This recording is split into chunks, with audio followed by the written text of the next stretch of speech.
আমার বর গেছিল শ্রীরামপুরে, মানে কিছু জিনিস ডেলিভারি করার ছিল আমাদের ওই টি শার্টে কফি মাগে, তো সেগুলো দিতে। সাথে আমার বাড়ি গিয়ে, মানে ওনার এই যে এনার শ্বশুর বাড়ি গিয়ে জামাই আদরটাও খেয়ে এসছে দুপুরবেলায় গিয়ে। আর যেহেতু আমি যাইনি, তো মা তার জন্য আমার মা দিদি আমার জন্য এই যে কী সব পাঠিয়েছে। আর আমি দুপুর থেকে না খেয়ে আছি, এখন বাজে ঘড়িতে 8:45। আমি যে আমার বড় হয়তো 5টা নাগাদ চলে আসবো। মা খাওয়ার দাওয়ার খেয়ে ঘুমিয়ে গেছিলো বাবু। তো কী কী আছে দেখি। মা বলছে সিঙ্গারা পাঠিয়েছে, দিদি বলছে সিঙ্গারা চাউমিন পাঠিয়েছে, কিন্তু এতগুলো কৌটো। আর গপুদের জন্য পাঠিয়েছে মিষ্টি, তো আমি একটা ভোগের মিষ্টি দিয়ে দিলাম, এখন গপুরা খাচ্ছে। এটাতে সিঙ্গারা আছে, দাঁড়াও দেখি খুলি এগুলো কি আছে।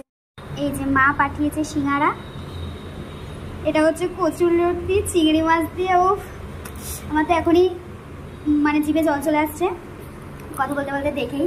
আর এটা হচ্ছে আমার দিদির হাতে স্পেশাল চাউমিন। দিদিকে বলেছিলাম যে বাবা আসলে কিংবা আমরা গেলে চাউমিন বানিয়ে পাঠাবি, কারণ ও আগের দিন এসেছিলো, চাউমিনটা খাওয়াতে পারেনি, তাই ডিউ ছিল, তাই বানিয়ে পাঠিয়েছে। আর এইটা গাইজ ও মটন বানিয়ে পাঠিয়েছে। কোনটা ছেড়ে কোনটা খাবো, সিঙ্গারাটাই খাই। তো এখন আমি সিঙ্গারা খাবো, তারপর খাবো চাউমিন। আর রাতে খাবো ভাত দিয়ে কচুরলতি। কচুরলতি তো এটা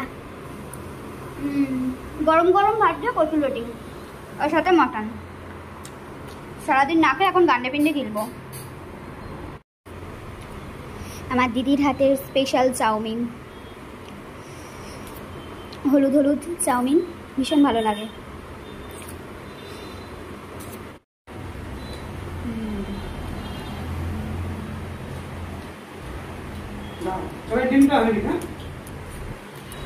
ওর জন্য দিদান কিচ্ছু পাঠায়নি, মিমিও কিচ্ছু পাঠায়নি, ও শেষে বিকি খাচ্ছে, তাই না? আর ডিমু খাবে, তাই তো?